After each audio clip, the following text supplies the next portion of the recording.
Carlos Nelson with the Kansas City Business Association, and tonight we have as a special guest someone who is running for the mayor of Kansas City, Mr. Vincent Lee, also known, aka the General. Had a long relationship with the General for years and years. Kansas City guy, knows the area, knows the community, knows the people, and I know you know him. Welcome, General. Oh, it's nice to see you tonight, Carl. It's nice to be here and be seen. My dear friend. Tell our audience a little bit about yourself. Born and raised here. And I guess you need to know that I am so old that I can walk up and touch the marquee of the hospital I was born at in front of Truman Medical Center, General Hospital number 1. I was born and raised right here in Kansas City. And a lot of associations and friends and things in this great city.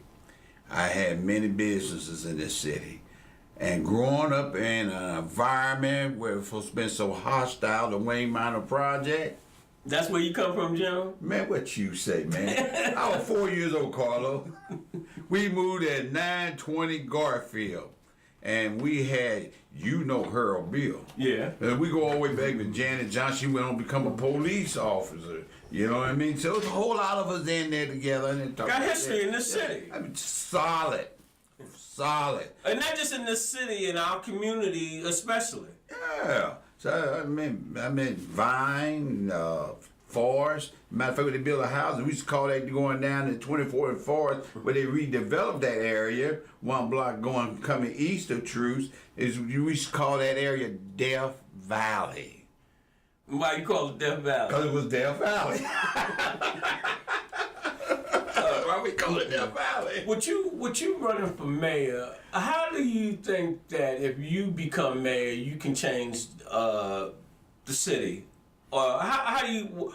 What positive things do you think you bring to that office? Well, let me tell you the reason why I chose to run for mayor. It's because I tried to buy the building called 911, one of the federal office building with the green roofs on top. Mm-hmm. And we went and bid on that piece of property in '93. And you follow the CFR, for those you don't know, that's codes of rules of federal regulation. We followed the codes. At that time it was Blaine Hasty. Blaine Hasty was a real disposal, real estate guy for GSA, General Services Administration. Mm-hmm. $50,000 down, he can handle it. That was during the Cleveland administration. And over $50,000, it reversed back to Congress, who oversee government surplus real disposal property. So Blaine said, General, you sort of kind of like Mr. Boat. I didn't like his boat joke. Mm-hmm. You tell me a boat joke, and I ain't in a good mood, I'm going to try to sink your boat comment. Mm-hmm. I said, what's my time frame, Carlos? Mm-hmm. So he got about 3 days ago. So I talked to my CPA, and she told me, and we checked the rules out. So it was $50,000. But Congress has a tendency to do things without letting the people know. You know what I mean? I said, let's go. Government in general. Yeah. People in power in general have, if you hadn't noticed, down there at the state, they just passed some type of law that nullifies the Sunshine Law. They don't want you looking into what they're doing. No, they never do. And that's the problem I'm having with the city of Kansas City. Fortunately, I'm respected enough that I can get information because so many people work for the city, the federal government, and the county government. And when you've been in the city, you grow up with these people have these key positions. They give me information anyway. Mm-hmm.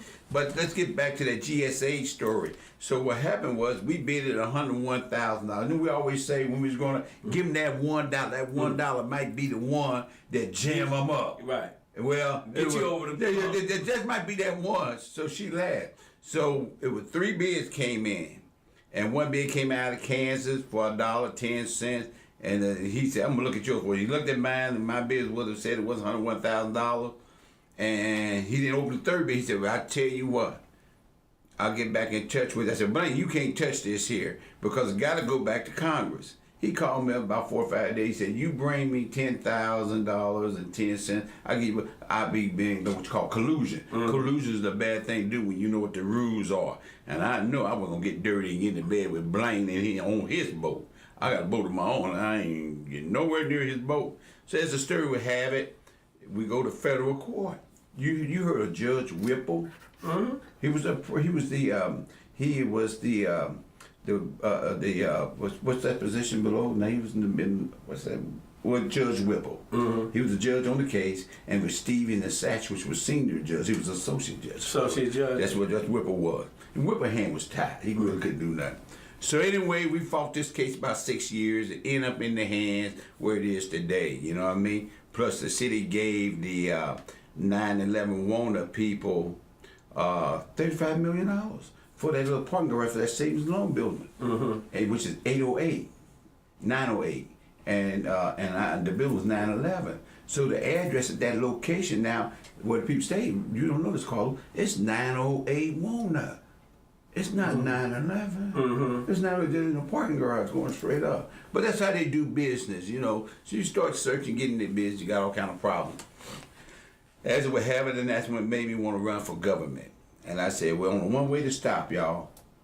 I'm going to run for mayor. Throw your hat in. Yeah, that made me mad. So really what you're saying is that we having shenanigans being played. You said it real nice. Well, on most of my programs, I'm talking about integrity, and I think that we have a lack of integrity all around. Most people don't want to look in the mirror and say, that's not me. Oh, yeah, that's you. Well, I got to say, though, Carlos, I got to tie this tie every night, and I got to take it off at night. When I get the money, I put this tie. I got to look in that mirror and say, did I do the right thing? I slept good last night. How do you feel the general leadership in the city has been? The downtown council, the leadership from the African American community, and what do you think about north of the river? I done gave you about 3 or 4 things to talk about. I'm going to address all those things real easy, you know what I mean? Well, let's stay downtown first, then we'll work with north of the river, you know what I mean? See, Kansas City is a very powerful city, and they talk about a border war all the time. And what people don't realize, Kansas City owns all of Johnson County, all of Wyandotte County, and we now pumping our waters clear south into Lawrence, Kansas. Do you know that, Carl? No. Do you not know we send our water clear out east to Odessa, Missouri? Matter of fact, I've got Terry Leeds, head of the water department, coming on sometime in the very near future. I've contacted them earlier in the week, and so do we've contacted Burns and McDonald because our water bills are going to be going through the roof. Well, I'm glad you brought that up. All right, let's talk about that. And it's very important. That's part of my platform. Okay. All right, talk. Okay. Let's everybody know the gentleman is. That's who I am now. But let's get into the platform. What's important? One of the most important things when you get in the game, it took me from '93 to where I'm at today. I got a total of 28 years downtown. Railroaded with the police department, all other departments and stuff like this, and they know when they say general, they know who they're talking about. So what has happened, that when it comes to my platform, I'm talking about, y'all been hearing me talking about that KCI airport. That KCI airport was put up there about 52 years ago when we had the flood way back there in the 50s, you know, the early 19, matter of fact, in the 50s. And they decided to move it up north, took all the farmers' land away from them. Berry Road wasn't even running east or west at that time, you know what I mean? So they put the airport up there, and as it has been, it served its purpose.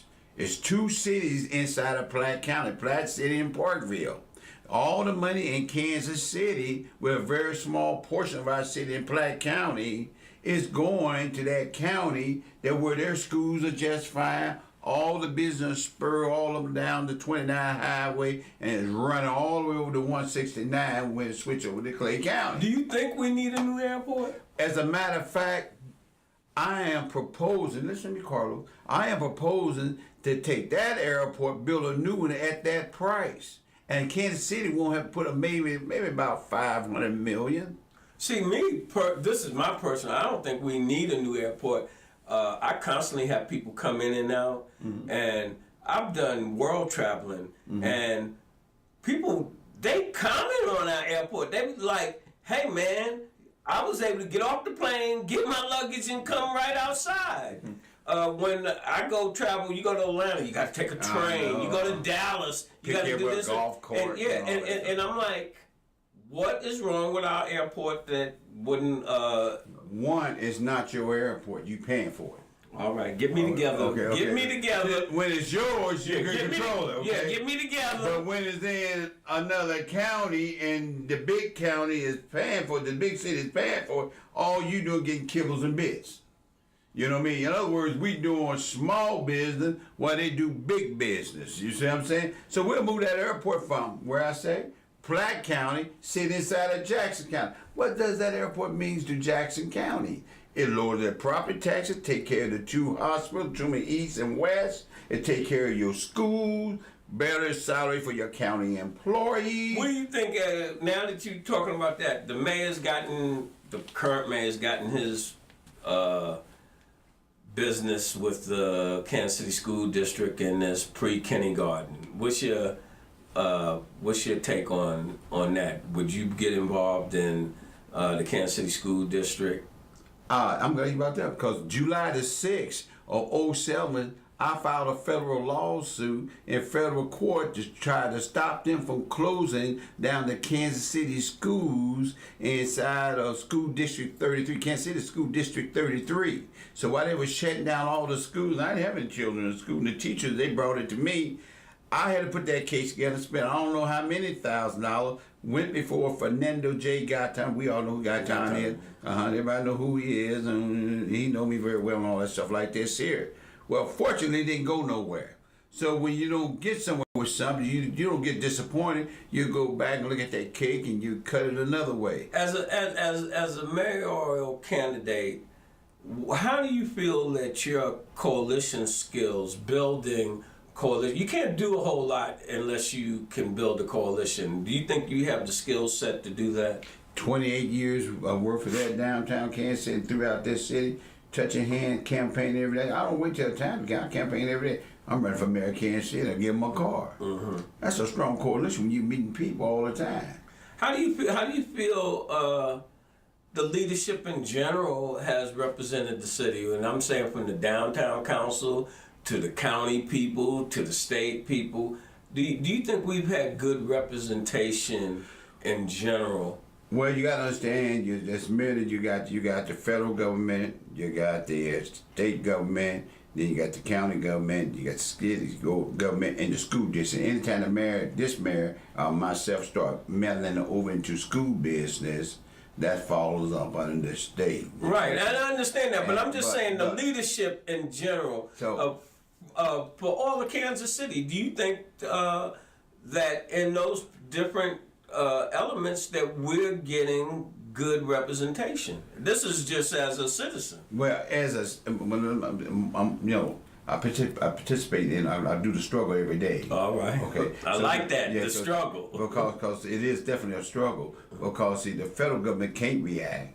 You see what I'm saying? Once the money goes to the federal government, they give it to the state, and state break it down to their larger city to do the responsibility to keep unemployment down, and then they're supposed to be taking the money and giving to the school district, which matches your county dollars. So when it comes to the school structure itself, it's totally different when you and I grew up, when we went to school in our neighborhood, walk to the school. Yeah, you walk to, and then Carlos, do you know for a fact that if you know somebody going to start off in kindergarten, going to go to another class, we already briefed the teachers and the principals and everybody. We had a work ethics, you know what I mean? When one child didn't have, they took them to the store and got them clothes and shoes too for $5. They worked with us. It's a totally different ball game now. You know what I mean? You think the current mayor has done a good job? I think the current mayor has been a flip-flopper ever since he got in office. Could you give us some examples? Well, anytime the voters vote no on the rails, they bought the rails before they put it up for us to vote on it. Are you talking about the trolley car? Well, I call it a tar train because it's a money getter. You know what I mean? Right. Anything's a tar is a money getter. When you got money to play with, you got a toy. It's just a toy because it didn't go anywhere. You know what I mean? It's just a selected group of people, and it costs a whole lot of money. So we voted no twice. Who's paying for that? The citizens end up paying for it. Yeah, you're gonna pay for that one. Who paying for the electricity? Do you not know that that trolley car, whatever they call it, actually is done under Troy Schulte name? I got the paperwork. He's the incorporator over there. All paperwork go to him. I wish I knew. I got documents, man. Yeah, well, tell me. I'm gonna give you a shock. You know what I did? I want y'all to listen to the general. January the 9th of this year, I filed public corruption charges against these individuals at Jefferson City. Let's get that out there. Breaking news! and this public corruption charges, while I'm sitting there listening to them, watch them do all these things, you can only take so much. We know for a fact that Sly James didn't pay his city taxes. We know for a fact when we filed, Clay Chain filed a lawsuit in 2015. Chastain? Yeah, he filed a lawsuit. They amended me in it, and Judge Feinstock, she used state procedures to let Sly James get in there, and she done it in her chambers instead of having it in open court. But that was not her jurisdiction. The jurisdiction of anything dealing with our charter goes to what we got. Administrator. Charles Schulte is the administrator for the city. City of Kansas City. We have a a city manager form of government. And now wait a minute. He is also the incorporator, which is the businessman. He is also as the city manager. He can't wear three hats. You can't get justice when your city clerk is allowing the system to be corrupt. You can't talk to those who have the say so when the man himself is corrupted with three hats. How do you deal with a government like that? So that allows Sly James to run. Now, when I say we filed these public corruption charges and we got proof of it, it's down there in Jefferson City, and I give you the document and all that stuff. That's no problem. I wish I have that in the car right now. But that's besides the point. I have never played with these individuals. I've always been on the square. I've always been up front. And if I got something to say to you, and the timing is right, it's going to be respectful, we're going to be direct, and I'm going to be frank with you. Now, when we voted no twice on that airport, they had to go ahead and do it because they had already tore down Terminal A 2.5 years prior to this election. What did you say? Did we vote no on this? Yeah, we voted no twice. It was in the last debate. When Sly James and I ran, I told him that, I said, man, we voted no. Don't you know what no is? You do it anyway. The citizens are still mad about that. So what good is a form of government when you vote? The vote is not supposed to be violating. You take it and do what you want to do with it anyway. Well, you know what? I understand organized crime. And I know when I'm dealing with criminals. And that's why I filed a public corruption charge. You cannot run a city this size with your council members working part-time. Part-time. And then they get $1 million on top of that. That's nasty. So as we running for these positions now, you got all these lawyers, except for Jermaine Reed, he's not a lawyer, you know what I mean? But you got all of them out there with these signs up at the expense of the taxpayers. Now you got all these ideas, something that you should have been doing when you was elected to do it. All right. Now when I become mayor, I won't have no part-time council. I want y'all to know that, council. You get in there with the general, and you will not have the say-so with the police department. I want them to stay right where they are. Because if the past council has been so corrupt, and not fulfilling their fiduciary responsibility and duties to the city, there's no way, I'm going to put them up on my administration when I don't know what I'm going to be working with. We first got to get our act together. Then the police department do what they're supposed to do, then it falls back on the county attorney office over there, and you can't get the county attorney to do their job.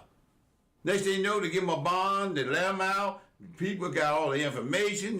The citizen is scared and confused, don't want to work with the police department because the county attorney make the crime. The county attorney really don't. The police department is controlled by the state. And that's pretty good. Yeah. We're the only police department. When I first started, I just teach the police officers. I said, I want to get control of y'all ass. Excuse me. I want to get control of y'all because y'all out of control, boy. They said, well, General, you out of control too. I said, guess what? We're gonna work our way through. So we build this relationship together. You know what I mean? And I can understand what was really going on from City Hall and the county attorney and the municipal court. But they're being funded by the city.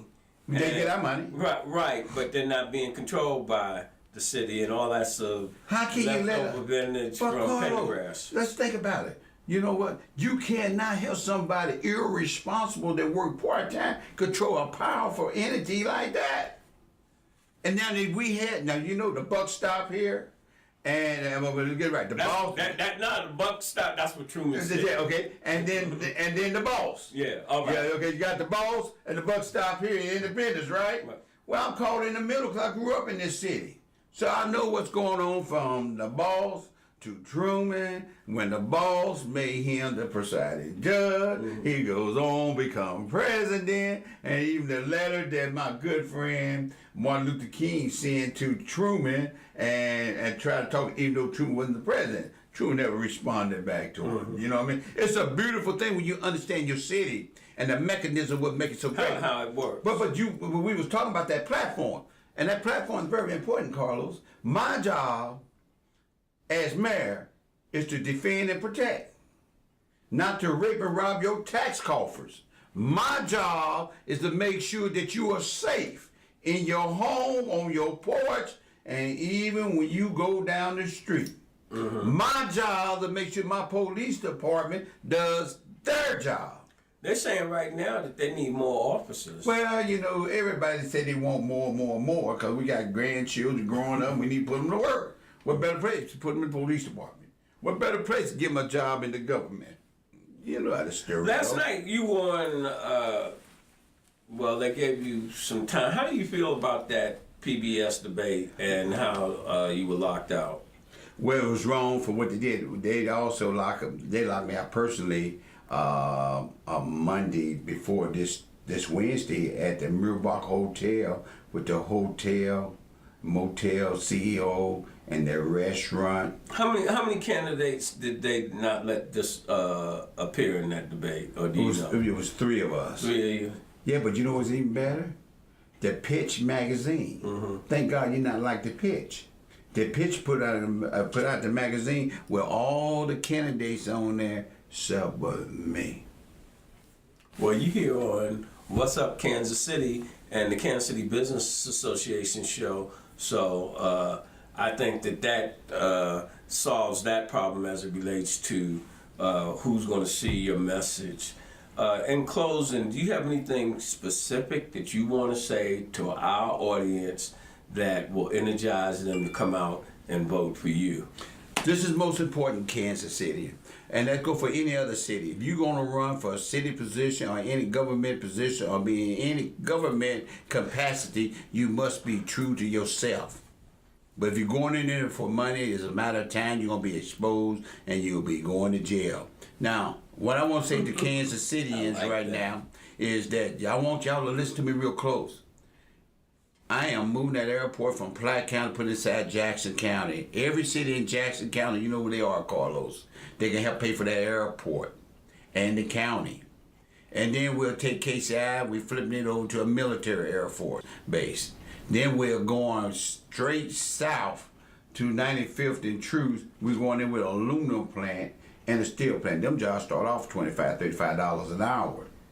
Then we head down to Lee's. We'll put a car plant in there. We will hold General Motor plant in there. Put a car plant in there. That's more money coming where? Straight to the city. But I'm giving Jackson County something. I'm giving them an airport. Do you think you could have support for something like that? It's all left up to the business people. One of the most important things you got to remember, your taxes going to go up if they build a Jackson County jail. That's your property taxes. Right. Okay. We need something. Watch this. So we need a big ticket item that we already paying for, which is KCI Airport. You be buy stock in that new airport, Carlos, for $100. You can't beat that. Didn't know that. Yeah, well, you know now, Carlos. Now, watch this. Wait a minute, I ain't through yet. You got to work with me on here. The two stadiums that's sitting out there, even though it's in Kansas, it's on county property, that money goes straight to the county. You see what I'm saying? But we're going to take those two stadiums and bring them to Truman Road and Martin Luther King. running all the way back to 19th Street to the train track. Do you know how much money was spent on the renovation of those stadiums? Ain't got nothing to do with it. No, man, I'm saying approximately. No, what I'm saying is we want a downtown arena. I want to move them both. Yeah, to take care. See, if I put the They've talked about that, No. but I don't think our economy can take too much more development. Well, it's not that you can take it. You just one individual. You got to think about people who have to live. We talk about our tax shelter. You see, Kansas City was broke. So you put the two stadiums, it's not like you're going to spend no more money what you're putting into them out there now. But it'll keep all the downtown Kansas City, all the hotels full. We got 90 games that goes on inside that inside the baseball stadium. All that money's going in downtown. That comes straight to Kansas City. You see what I'm saying? You know, that's a lot of money, Carlos. I understand. And then you take where you move the two stadiums about 3 years down the road, if I get it off, you put another car plant there. And that goes back to the They've county. been talking about it. They just didn't know where to put it, Carlos. Again, I don't know. The last month on one of the talk shows, they were talking about this downtown stadium and what that might bring and blah, blah, blah. I don't see it, but because I feel I'm taxed out. You said a key word. If you taxed out, you want some tax relief. Boy. I can give you the same design airport that you can go put out there in Eastern Jackson County. The same get off, get in, real international airport. You see what I'm saying? You're making money, Carlos. You know what I mean? But when it comes to them two stadiums, that money will come straight to Kansas City. You ain't gonna be taxed out where you worry about going to rent a car, leave Kansas City, go to rent a car because you won't pay all those taxes on it. So I'm gonna lift all that up. Another thing that people don't realize is we gave the Sprint Arena when they turned up down there on Grant, Kansas Cityans, you listen to me. We gave them $350 million of the public works dollars to make that happen down there. Those are your tax dollars. Now you want to know why your street got all the potholes and things in them? The potholes are there because when I give you a contract, your contract don't expire for 5 years. I'm going to work with you, and then now all the potholes in the street. Then you want to know why? You got potholes because of personalized friends getting contracts. They just don't do it. It's like any other city. But once again, you got to have a council that work full time. And with me, you will have a council that will work full time. And I am open for business. So if you want to do business in Kansas City, I'll come from the hood. Bring your billfold with you. Because I don't plan on giving up too much. Hey, General. What? It was a pleasure having you on the show. What? And for our audience, I want you to remember, when you invest in your community, you're really just investing in yourself. This program is brought to you by the Kansas City Business Association.